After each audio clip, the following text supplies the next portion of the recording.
Olá, gente, tudo bem? Que bom tê-los aqui conosco mais uma vez para compartilharmos essa lição que está tão abençoada. Mas antes eu gostaria de falar para vocês seguirem as nossas redes sociais que vão aparecer aqui embaixo e compartilhar também esse vídeo para todas as pessoas, para que elas possam também se sentir abençoadas ao ouvirem sobre essa lição e também compartilharem com os amigos delas sobre isso. Mas antes, primeiramente, eu queria pedir que o Leandro fizesse uma oração antes da gente começar o nosso estudo. Oremos então. Querido Deus, nosso amado Pai, muito obrigado, Senhor, por nos trazer aqui novamente em mais um comentário da lição da Escola Sabatina, da lição jovem. Que todos aqueles que estão nos assistindo agora, meu Deus, eles possam ter novos aprendizados na exposição que vamos fazer e que o Senhor mesmo, meu Pai, coloque diante de nós as lições preciosas que aprendemos e que ainda podemos aprender com o conteúdo da lição. Em nome de Jesus, amém. Amém. Amém. Então, gente, a lição que iremos estudar hoje tem como título A Herança de Caleb, né? É a lição 9 que nós iremos estudar. E ela é muito interessante porque ela mostra ali como a fé e a perseverança fazem a diferença, né? Mesmo quando o tempo está passando muito rápido, ou mesmo quando o tempo passa demais, né? Como foi o caso que Caleb teve ali. Mas Caleb ele continuou confiando em Deus durante toda a sua vida e ele se tornou um exemplo de coragem e fidelidade. E vamos caminhar dia a dia e aprender com ele mais, entendendo um pouco dessa lição e do que ele viveu ali, o que ele experimentou nessa experiência, né? Então, lá em Números 13 e 14, a gente encontra ali, primeiramente, a história dos 12 espias, né? O que aconteceu? Foram enviados 12 espias para a terra de Canaã, para eles fazerem um relatório ali para Moisés de como estava a situação ali dos cananeus e dos outros povos que viviam ali. E desses 12, 10 voltaram com um relatório totalmente medonho. Não tem como a gente derrotar aquele povo, aquilo ali vai ser impossível, tem gigantes na terra. Mas 2 desses espias, que eram Josué e Caleb, trouxeram boas notícias. Falaram, não, gente, tem como, a gente vai conseguir conquistar aquilo ali, o Senhor prometeu, então nós podemos confiar naquilo que Deus nos disse, né? Mas, infelizmente, o povo preferiu acreditar nos outros 10 e acabaram vagando pelo deserto ali por muito mais tempo do que era necessário. E agora trazendo para a nossa vida, né, sobre essa situação. Muitas vezes a gente também enfrenta vários desafios e situações que a gente prefere duvidar daquilo que Deus já nos disse que Ele iria nos ajudar, né? Então, às vezes no trabalho, na escola, entre amigos, familiares, surgem questões assim. E daí que eu venho com a primeira pergunta para vocês. Muitas vezes a maioria prefere duvidar, como os 10 espias, em vez de confiar como Josué e Caleb. Então, em que situações do nosso dia a dia nós precisamos ir contra a opinião da maioria para permanecermos fiéis a Deus? Muito bem. É bem importante dar esse prelúdio, né, do que foi que aconteceu na história passada de Israel, ainda na geração de Moisés, porque agora nós estamos diante de uma outra situação, né? Os israelitas, eles já passaram 40 anos no deserto e agora teve um período de tempo em que eles desempenharam as conquistas nos territórios, vencendo reinos poderosos. E antes de responder propriamente essa pergunta, eu queria também dar um contexto do que acontece nessa história agora, 40 anos depois da rebeldia dos israelitas. Josué assume como líder de Israel e vence diversos reinos, né? E uma coisa que ganha destaque é que Caleb, que tinha 40 anos quando participou das missões dos 12 espias, agora estava com cerca de 85 anos, por aí. E depois de vagar tanto tempo pelo deserto e tudo mais, aí Israel também já ter dividido as tribos dos territórios que eles ainda iriam conquistar, Caleb agora, ele pede que ele fique com uma parte de um território muito difícil, que eram umas montanhas onde habitavam gigantes.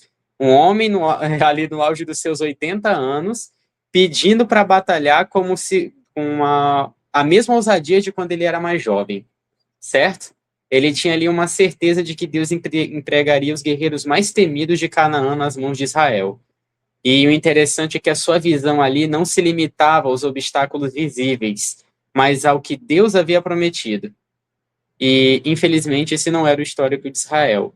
Então, como nós podemos ir contra a opinião da maioria para sermos fiéis a Deus? Seguindo o mesmo exemplo de Caleb.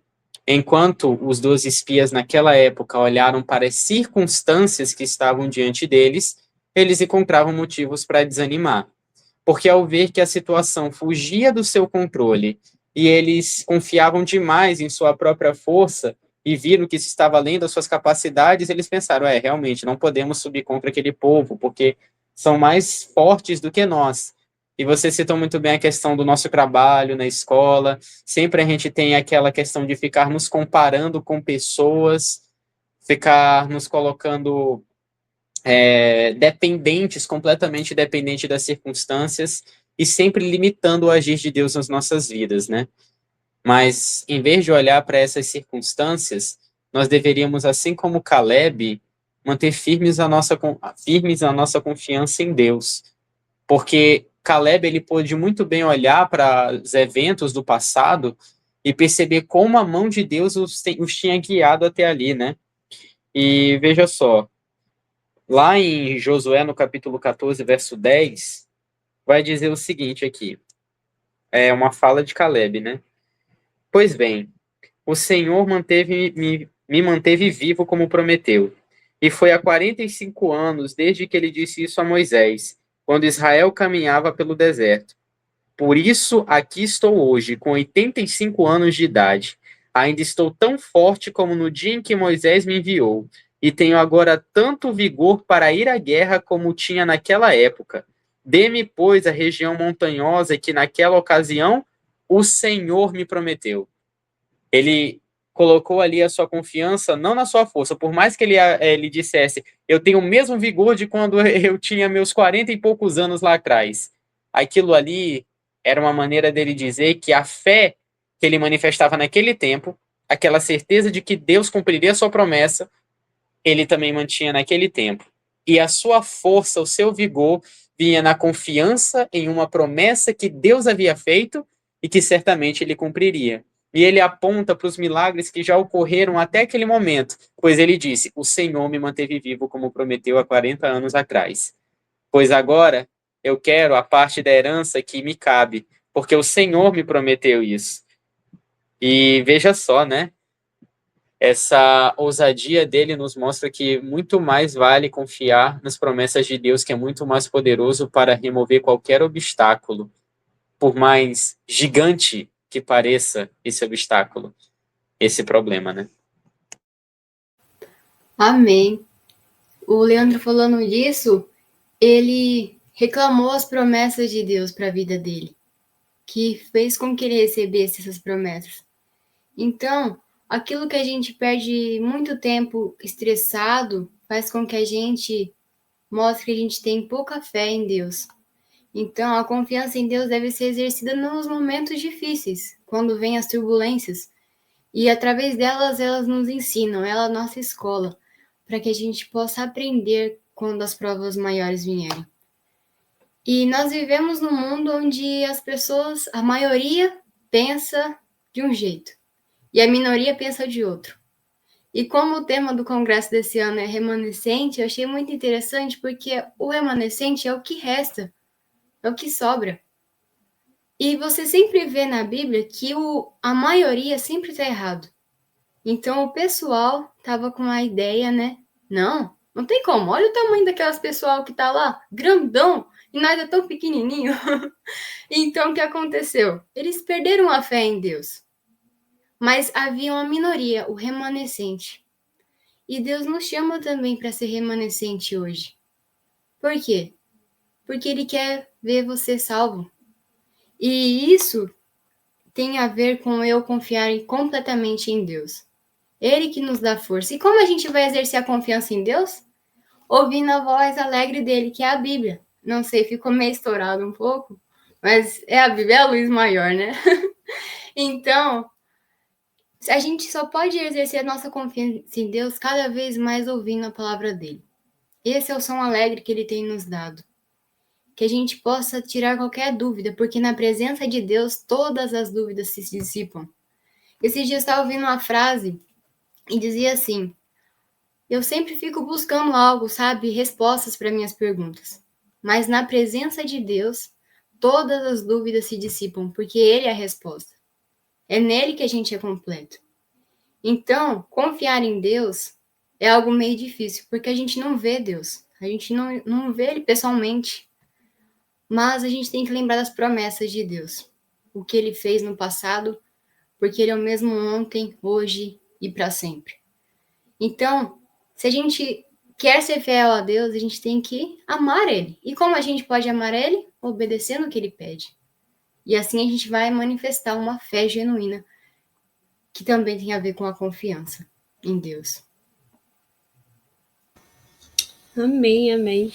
Então, a gente vê com tudo isso, né, que assim como Caleb, nós somos chamados para confiar em Deus, mesmo quando tudo parece difícil ou quando aparecem muitos gigantes na nossa vida, né? Ou quando todo mundo está contra nós, assim como a Bruna estava falando sobre o remanescente, né? Deus nos convida a sermos diferentes do povo, né? Porque várias pessoas, às vezes, quando a gente fala da nossa forma como a gente vive, né, a nossa vida cristã, né? Nossa, mas você é muito careta, né? Você é muito. Nossa, isso daqui hoje em dia não existe, não é assim mais que funciona. Você tem que abrir mais a sua cabeça, o que eu mais ouço, abrir a sua mente, isso daí é coisa do passado. Mas Deus nos chama para sermos pessoas diferentes, para sermos cristãos verdadeiros que realmente vivem aquilo que prega, né? Então isso é muito importante. Então eles não se dissiparam, né, os seus pensamentos em relação a tudo que estava acontecendo só porque as pessoas estavam indo contra aquilo. Eles continuaram firmes e assim como nós devemos continuar também. Então ali quando Josué já estava idoso, né? Deus ainda chegou para ele e falou: olha, Josué, ainda tem algumas terras para você conquistar. Não acabou ainda aquilo que você tinha que ter feito, né? Mas Josué ali tinha liderado com muita dedicação, esforço, e agora era a vez do povo para concluir aquilo que ele tinha iniciado, né? E às vezes a gente começa a se acomodar com algumas coisas também, porque o povo começou a perceber que já está meio que dividido, a gente já venceu várias outras batalhas, então assim, eles começaram a se acomodar ali com o que estava acontecendo, né? E às vezes a gente também é desse jeito, a nossa fé começa a se acomodar e ficar mais superficial, mas Josué não estava gostando muito daquilo que estava acontecendo. E aí, muitas vezes ele falava para o povo, né? Chegava, gente, a gente tem que reavivar, vocês estão indo para um lado que não deve ser percorrido por aí. E aqui na lição ele fala uma frase que eu achei muito interessante, que é para a gente sair da nossa zona de conforto, assim como o povo estava entrando na zona de conforto, e fala assim: ó, obedecer ao chamado de Deus exige disposição para sair do conhecido e confiar no que ele ainda vai revelar a nós. Comparações com outros apenas desviam o foco, mas Deus nos chama a prosseguir. Então, as batalhas descritas ali no livro de Josué, elas ilustram que as lutas que enfrentamos no nosso interior, né, elas são difíceis, mas nós somos chamados a termos uma fé que vai mover montanhas, né? Assim como Caleb teve a fé de que ele queria aquela terra e que Deus tinha prometido aquela terra para ele, que ele sabia que Deus daria a vitória, nós temos que continuar também desse jeito. Então, até cita aqui Efésios 6:12, que eu acho muito interessante, fala que, né, a nossa luta não é contra sangue e carne, né, mas contra os poderes e autoridades, e a Canaã celestial é a herança prometida a nós, e nós não devemos nos acomodar com apenas vitórias parciais, mas temos que continuar vivendo ali. E uma parte muito inspiradora, né, que Caleb, já com 85 anos, ele pediu ali para conquistar a terra de Hebron, onde tinha os gigantes, né, que era justo a região mais difícil, e ele poderia ter escolhido um lugar mais fácil, porque ele já era idoso, ele poderia ter falado, não, eu vou querer uma terra mais tranquila, porque eu já estou meio velho, o pessoal que está mais novo pode conquistar essa terra aqui onde está esses gigantes, mas não, ele pediu o maior desafio, e isso mostra que a fé verdadeira, ela não foge das dificuldades, né, mas ela olha para Deus e confia, né, que ele vai capacitar. E aí que vem a segunda pergunta: como reagimos quando Deus nos chama para desafios maiores do que nós? Só fechando, só abrindo e fechando um parêntese rápido aqui, a disposição de Caleb mostra que Deus ele tem espaço para qualquer idade, né? Na missão. Certa vez teve uma ocasião onde uma senhora de muita idade foi conversar com Ellen White uma vez, e Ellen White falou para aquela senhora: Deus tem muito mais para fazer por você nessa idade do que já teve para você em toda a sua vida, alguma coisa assim, né? Mostrando que Deus ele tem parte para todo mundo, todos podem ser coparticipantes na sua obra, né? Agora, como devemos reagir quando Deus nos chama para desafios maiores do que nós? É importante pegar o gancho, né, que vocês estabeleceram, que no caso, Deus nunca vai nos chamar para algo mais fácil do que aquilo que nós já conseguimos fazer, né? Que Ele fez por meio de nós. Porque assim como o povo de Israel, ao nos apegar às vitórias passadas, corremos o risco de nos acomodar. E isso é muito perigoso, porque Deus ele não gosta de um comprometimento parcial, né? Mas, assim como Caleb, nós deveríamos ter em vista conquistas ainda maiores, porque enquanto estivermos aqui, o grande conflito não cessa, e nós não podemos parar até que a vitória seja completa, certo?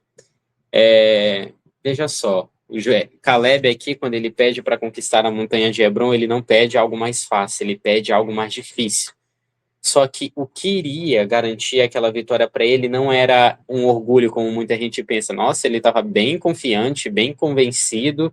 Certamente, ele estava confiante e convencido de que Deus era quem daria a vitória para ele. No caso, ele demonstrou ali um coração humilde que reconhecia o sucesso que vinha de Deus e não da própria força. Por isso, ele deixava claro que confiava nas promessas de Deus até o fim. E quando pensamos em missão, né, a lição mesma diz, né, que a gente tende a pensar em lugares fáceis de pregar o evangelho, onde as pessoas elas são mais acessíveis e a pregação se torne mais facilitada, né? Mas geralmente Deus ele tem um pedido contrário, né? Poucos estão dispostos a ir onde há resistência e oposição, mas Deus muitas vezes nos manda justamente para esses lugares difíceis. Ele não quer nos chamar para o conforto, mas para a coragem. O apóstolo Paulo enfrentou cidades dominadas por idolatria e filosofia pagã, como Atenas, Corinto, Roma e Éfeso. Mesmo diante das dificuldades, dizia com convicção: não me envergonho do evangelho, porque é poder de Deus para a salvação de todo aquele que crê.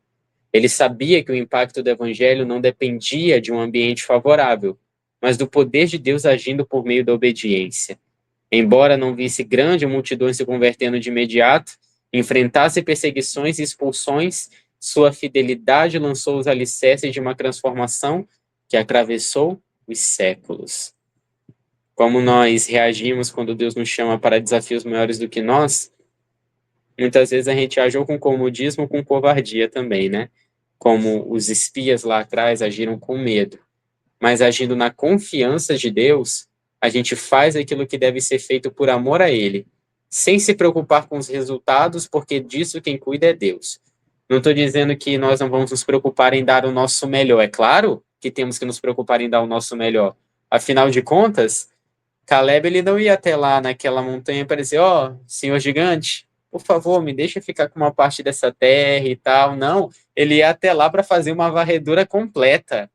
Muito bem, se Deus me prometeu, então eu vou dar o meu melhor para que a promessa do Senhor também se cumpra na minha vida. Vamos lá, eu estou com 85 anos, mas ainda estou com tudo. Aí então, ele vai, consegue essa conquista, né? E Josué mesmo abençoa Caleb, né? E tudo mais, e dá a ele Hebron por herança. Digamos que ele já recebeu aquele presente pela fé, antes mesmo de conseguir conquistar a montanha. O próprio Jesus disse que quando nós orarmos por alguma coisa, devemos crer que já recebemos, e assim será feito, se for da vontade de Deus, é claro. Então, dessa maneira, assim como o apóstolo Paulo, e como também Caleb, mesmo que a gente não tenha visto os resultados, vamos confiante de que Deus é quem faz a obra. Uma vez um grande amigo me disse uma vez: Leandro, muitas vezes Deus ele nos manda para fazer um trabalho intenso, que no fim das contas só vai servir para plantar a semente, mas outros colherão os frutos. Mas ainda assim, o nosso trabalho vai ser fundamental. Quando Deus nos chamar para desafios maiores, Devemos nos apegar àquilo que o Senhor já fez no passado e então confiar que Ele agirá também no futuro. Não tem muito para onde fugir disso, né? É ter sempre vista em Deus e deixar que Ele marche à nossa frente como nosso general. Depender completa e exclusivamente do poder dele, o poder de suas palavras. Assim como um comandante que gera confiança em seus comandados, somente a sua ordem é o suficiente para fazer com que o exército avance.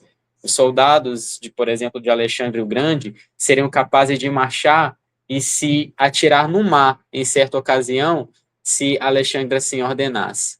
Tudo porque eles sabiam que teriam a vitória na conquista de uma cidade. Ainda que essa estivesse rodeada por mares, eles atravessariam. Pois se era assim com um simples general humano, quem dirá com um Deus poderoso? Com certeza, o Deus Todo-Poderoso, né? E a gente tem que reconhecer a nossa pequenez, né? A gente não deve ter o mérito todo, nem deve ter, na verdade. Acho interessante uma parte aqui da lição que fala assim: ele não pediu uma tarefa fácil, mas escolheu o desafio mais difícil. Essa escolha não era fruto de orgulho ou teimosia, mas de uma fé humilde, que reconhecia que o sucesso vinha de Deus e não da própria força. Então, para a gente poder enfrentar os desafios, a gente tem que o quê? Primeiramente, enfrentar o nosso eu. Ver que a gente é pequeno, que não existe nada de bom em nós e que quem faz a boa obra em nós e através de nós, nesses desafios grandes, é Deus. É confiando nele e tendo o senso de missão. Que nem Paulo escreveu lá em 1 Coríntios, capítulo 9, versículo 16. Porque embora eu pregue o evangelho, não tenho nada que me gloriar, pois essa necessidade é colocada sobre mim. Sim, ai de mim se eu não pregar o evangelho. Então, são desafios. Um dos maiores desafios nossos é pregar o evangelho. Por quê? Porque a gente está lidando com pessoas que talvez não aceitem a verdade de uma vez.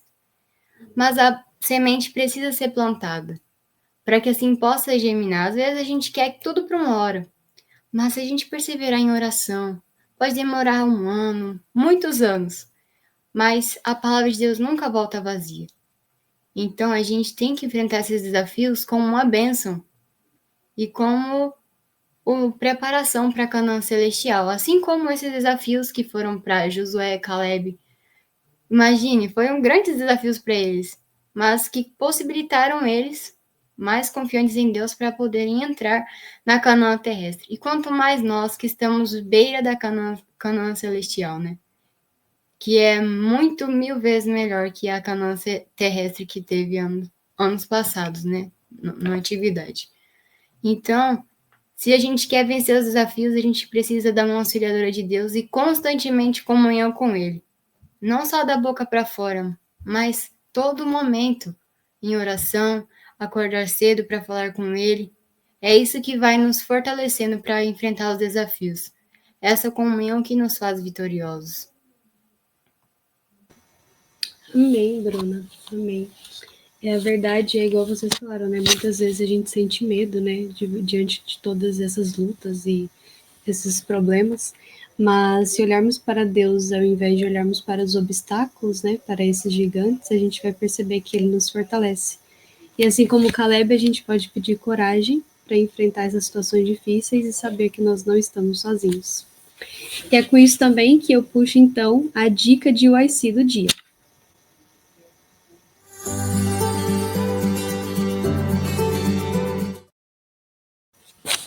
Bom, a dica de UIC é vocês lerem o capítulo 20 de História da Redenção, que tem como título Os Espias e seu relatório. Tenho certeza que vocês vão aprender vários detalhes para conseguir aí... Não, vou ter que gravar de novo. Não vou saber como falar, Leandro.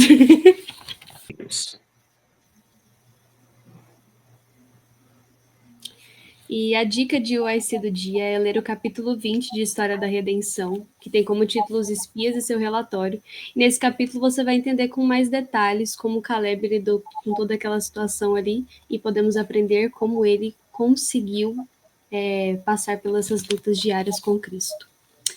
E continuando então, Um detalhe que fortaleceu ali Caleb, né, foi que ele nunca se esqueceu das promessas que Deus tinha feito a ele, né? Mesmo ali depois de tanto tempo, né? Depois de 45 anos, ele ainda guardava aquela promessa no coração dele. E a nossa força, ela não vem de nós mesmos, mas de Cristo, né? Que nos capacita para a vitória. E o impossível, ele é vencido quando nós confiamos plenamente em Deus. Nós temos a certeza de que Deus está ali conosco. As Escrituras ainda nos garantem que somos mais que vencedores por meio daquele que nos amou, indicando que a vitória ela não é apenas possível, mas certa para quem permanece fiel a Cristo. Saber que a vitória foi garantida no Calvário nos impulsiona a avançar com coragem e determinação, confiando sempre na proteção de Deus e nas forças divinas. E isso sustenta nós também, né? Textos como Filipenses 4:13, tudo posso naquele que me fortalece, né? Ou Isaías 41:10, não temas porque eu sou contigo, são promessas que nos ajudam a enfrentar os nossos gigantes diários. E Canaã era a herança prometida ao povo de Israel, e para nós temos a Canaã celestial, né? Que Deus nos reservou e fez tantas promessas de que um dia irá nos buscar para levarmos até lá. Mas antes de entrar, o povo, naquela época, antes de entrar na Terra Prometida, eles precisavam enfrentar gigantes. E nós também temos vários gigantes para enfrentar. Né? Nós temos medo, pecado, insegurança, vícios, tentações, e sozinhos nós não conseguimos vencer. Mas nós sabemos que com Cristo até o impossível pode ser conquistado. E para ocupar a Terra Prometida, aquele povo, eles não era uma opção eles enfrentarem os gigantes, eles tinham que enfrentar, né? E Caleb, ele estava pronto para entrar ali e enfrentar aqueles anaquins, mesmo com a sua velhice, né? Como a gente comentou, ele estava disposto. E a sua coragem, assim como o Leandro tinha citado, ele não vinha de algo como se fosse orgulho, né? Nossa, o povo que está aqui comigo é muito bom de batalha, nós vamos conseguir ir lá e enfrentar os gigantes, mas é porque ele confiava em Deus e confiava na promessa que Deus tinha feito para ele lá atrás de que aquela terra seria dele. E a conquista de Canaã para eles, assim, eu fico pensando muito sobre isso e trazendo para minha vida hoje em dia, eu fico falando, Senhor, como que seria eu naquela época, né, diante de todas aquelas situações, voltando também para a história que aconteceu dos espias, será que eu seria um dos 10 espias que teria trazido péssimas notícias ao invés de ser um Josué e um Caleb que teriam boas notícias, que olharia pelo lado bom de toda aquela situação? Que às vezes a gente perde o nosso foco, né, com todos esses problemas, a gente acaba se prendendo a pequenas coisas só porque a gente não tem o controle da situação, mas sempre temos que confiar em Deus. Deus, ele sempre nos falou sobre isso, ele sempre nos deu promessas, tem várias promessas na Bíblia que falam sobre confiança em Deus e sobre como nós temos que entregar a nossa vida a ele, né? E porque muitas vezes parece mais seguro a gente confiar nas nossas próprias forças, confiar na lógica, né, no que a gente consegue ver, no que a gente consegue tocar, em vez de estender as mãos e realmente crer nas promessas de um Deus que é tão bondoso e tão maravilhoso conosco, né? E fazendo um paralelo com a história de Lázaro também, eu estava lendo sobre isso essa semana, achei bem interessante, que Jesus chorou, né? Tem aquele versículo pequeno, né, que todo mundo brinca, é o menor versículo da Bíblia, né? Jesus chorou. E eu ficava me perguntando, né? Nossa, Jesus chorou porque ele é muito amigo de Lázaro, ele estava triste por Lázaro ter morrido, né? Mas, na verdade, depois que eu entendi, Jesus chorou pela incredulidade do povo, né? Até que quando ele chega para Marta e fala, Marta, Lázaro vai ressuscitar. Ela fala, Senhor, eu sei que ele vai ressuscitar no último dia. Então, assim, era muito mais fácil Marta acreditar em algo lá na frente do que ela usar aquela fé que ela tinha para acreditar no agora, acreditar que a ressurreição de Lázaro era o agora, né? Então Jesus, vendo aquela incredulidade, ele chorou de tristeza por causa disso. Não tanto por causa de Lázaro, porque ele sabia que Lázaro estava dormindo no sono, enfim, da morte, e que ele iria ressuscitar ele naquele momento, né? E a incredulidade, ela é muitas vezes mais fácil do que a fé, né? Mas Cristo, ele não garantiu que Deus, ele vai realizar tudo aquilo que a gente quer e que a gente acha que precisa dos nossos desejos, né? A todo momento, mas ele prometeu que se nós nos entregarmos a ele e abrirmos espaço para os seus planos, que são muito maiores que os nossos, ele vai estar diante de nós, né? E aí eu venho com a terceira pergunta para vocês. O que nos impede de confiar mais no tempo de Deus? Isso vai depender de alguns fatores, né? Às vezes o próprio tempo se torna um meio para descrença, pois o povo de Israel esperou tanto, mas infelizmente a maioria continuou, ainda que fosse uma nova geração, o compromisso em seu coração acabou não sendo renovado em muitos aspectos. E também depende da maneira de como você olha as situações. Por que que os espias eles falaram muito sobre os gigantes? E também sobre os problemas que eles enfrentariam ao tentar invadir as cidades? Simples, era tudo que eles viam pela frente. Eles não olharam aquela situação pela fé, com os olhos espirituais, como fizeram Josué e Caleb, que ao olhar aquela situação, já tá ganho, sinceramente. É algo tão animador, tão surreal, assim, que literalmente é bom demais para ser verdade. Mas eis a questão, é verdade. Cristo mesmo olhava para a situação de Lázaro de que maneira? Ele não estava desesperado porque ele simplesmente disse, ele vai ressuscitar. O problema é que nós tentamos metaforizar muito a nossa fé, né? E colocar, como você disse, para eventos muito distantes, porque nós julgamos que, querendo ou não, mesmo de maneira inconsciente, nós acabamos julgando Deus incapaz de fazer grandes coisas agora, sempre achando que suas grandes promessas são para eventos futuros. Mas Cristo via a ressurreição de Lázaro como uma realidade mesmo, não como uma metáfora. Quando pedirdes algo em oração, crede que já o recebeste, assim será feito. A fé que Deus espera é uma fé que depende de suas palavras e de sua promessa. E essa dependência é tal que quando Deus fala que fará alguma coisa é como se já estivesse feito. É só uma questão única e exclusivamente de tempo. Mas a promessa do Senhor nunca falha. E aquele que tem um olhar constantemente para a fidelidade do Senhor não vai se sentir desamparado. Veja como o próprio salmista disse: sou moço, fui moço e agora sou velho. Mas nunca vi um justo desamparado e tampouco a sua descendência mendigar o pão. A Bruna falou uma coisa importantíssima, que é a constante comunhão com Deus, o segredo, para poder manter essa fé firme.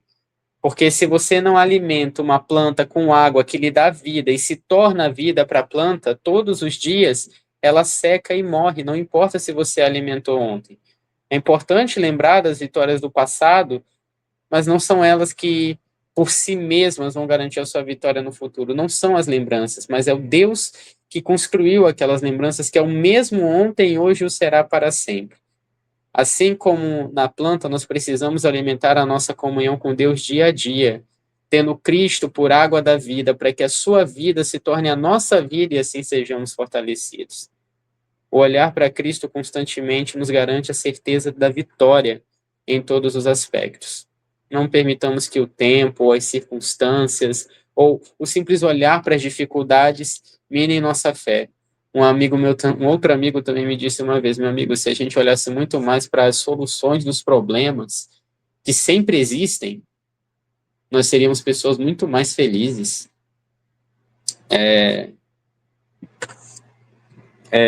Veja bem, isso aqui vai ser experiência para contar em outro momento, acho que eu até já cheguei a contar uma vez, mas no ano passado, depois do último congresso do GYC, durante uma viagem que a Bruna estava, foi só quando eu parei de olhar para os problemas, foi que eu pude aproveitar muito melhor aquela viagem, vendo todas as maneiras que Deus tinha nos guardado. Bruna, não sei se você sabia, mas aquela viagem, literalmente, é a história de Números 13 e 14, para mim.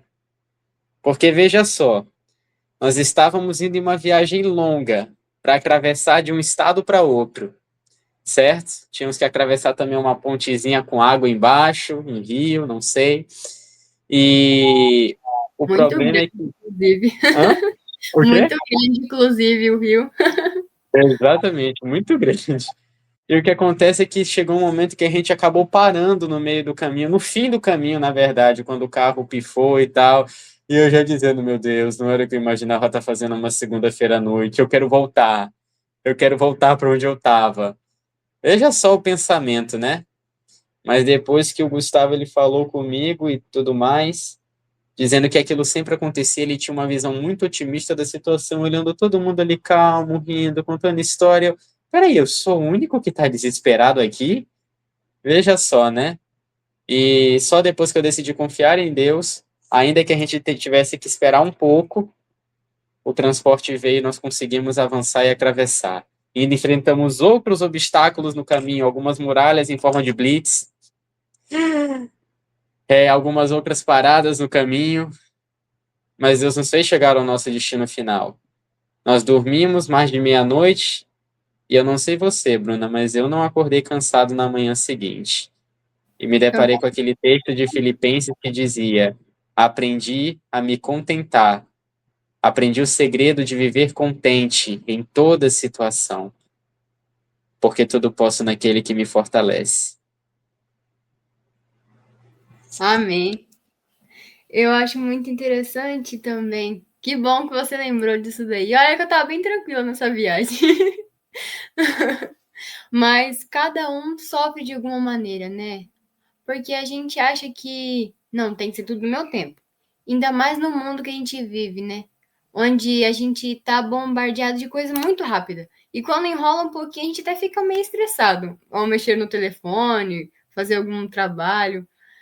E isso é porque a gente vive no automático muitas das vezes. O nosso tempo não é como Deus, porque Deus é eterno. Ele sabe o fim desde o princípio, ele sabe o começo de todas as coisas. Então, a partir do momento em que a gente começar a entender, como o Leandro disse, confiar mais em Deus, esperar nele, a gente vai ser feliz de verdade. Porque o nosso tempo, ele tem pressa, mas o tempo de Deus não. Porque Deus é eterno. Ele é o mesmo ontem, hoje e sempre. Ele é da eternidade, ele é o alfa e o ômega, o princípio e o fim. Então, se ele é eterno, nós que somos seres humanos mortais, a gente quer tudo para agora, a gente é muito apressado. Então a gente precisa mais e mais confiar em Deus. E como a gente pode confiar nele ouvindo as promessas dele, inculcando nossa mente as suas leis, as suas palavras, para que a gente tenha vida, porque elas nos libertam. E é um momento tão gostoso, gente, quando a gente vai, pega a nossa palavra de Deus, a palavra de Deus, e lê, estuda ela. É uma paz tão boa que excede todo entendimento quando a gente busca verdadeiramente a Deus. Todas as trevas, todas as dúvidas, elas se dissipam. Então, nós precisamos priorizar o nosso tempo com Deus, confiar mais nele e saber que ele é o suficiente. E que nem uma frase que eu vi hoje: o Senhor é meu pastor. Então, se ele é meu pastor, eu não preciso de mais nada, porque nada me falta quando eu tenho ele. Então, nós precisamos confiar em Deus cada vez mais, porque o povo de Deus, no tempo do fim, ele vai ser um povo confiante em Deus. Mesmo que venham outros para matar, ele vai estar confiando, não. Eu sei que o meu Redentor vive e por fim se levantará para me resgatar. Então, as promessas do Senhor são lindas. A gente vê, a gente precisa confiar nesse Deus. Ele não é o Deus Todo-Poderoso? Ele não foi capaz de tirar o povo do Egito, atravessar pelo mar enxuto, a água não passava de um lado nem para o outro, não molhava os pés dele. Não é o mesmo Deus hoje? Poderoso? Quanto mais agora. Ele está pronto para dar o seu poder para nós, e para a gente poder confiar nele, para a gente esperar no seu tempo e tantas outras coisas. Então só precisamos confiar nele, buscar em Cristo. E quando as provas vierem, devemos pensar assim: poxa, por que eu estou tão estressado com isso? Deus está querendo me provar. Porque o ouro só é refinado passando por onde? Pelo fogo. Amém? Exatamente o que eu me perguntei naquela viagem. Por que eu estou tão estressado?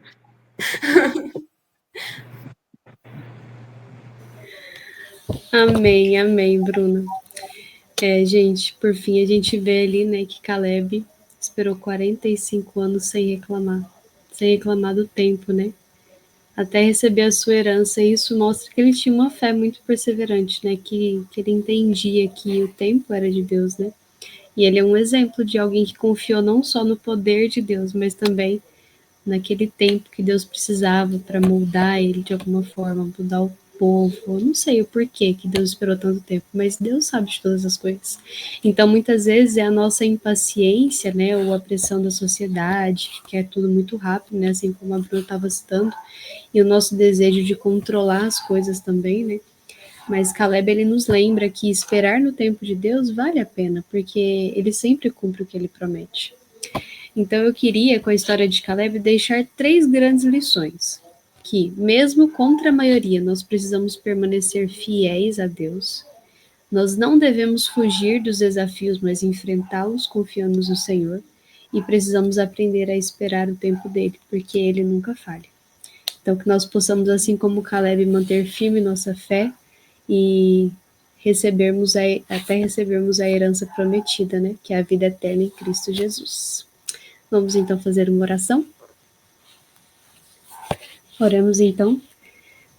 Pai amado, muito obrigada, Senhor, pela oportunidade de aprendermos mais um pouco com a vida de Caleb, aprendermos mais um pouco sobre fé, sobre coragem, sobre perseverança e entendermos também que o seu tempo, Pai, é o melhor para nós. Que o Senhor a cada dia nos fortaleça, né, cuide de nós para que possamos sempre confiar em Ti e não desistirmos disso, Pai, para que possamos sempre ter os olhos fitos em Ti e no céu que está vindo. Obrigado por tudo que fizeste por nós, nos abençoe, em nome de Jesus. Amém. E é isso, pessoal. Fiquem com Deus, até a próxima.